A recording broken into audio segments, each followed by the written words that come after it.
Agar Alloh senga biror biznes yoki g'oya bergan bo'lsa, u qancha pulning borligiga emas, iymoningga qaraydi.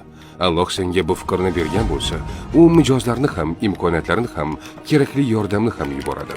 Seni vazifang qanday qilaman deb o'ylab to'xtab qolmaslik. Ishon, chunki Alloh hech qachon g'oyani bekorga bermaydi. Agar bu niyat yuragingda bo'lsa, demak, yo'l allaqachon ochilgan. Qo'rqma, boshlash oson emas, hamma javoblar yo'q bo'lishi mumkin, lekin birinchi bo'lib qaror keladi. Keyin imkoniyatlar.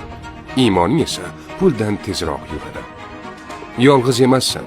To'g'ri odamlar, yordam beradigan insonlar yo'lda seni kutyapti. Lekin agar oldinga harakat qilmasdan turaversang, ular seni topa olmaydi. Agar pulni yoki belgi kutayotgan bo'lsang, mana shu aynan o'sha belgi. Bu videoni biznes g'oyasini boshlay olmayotgan tanishlaringizga yuborib qo'ying.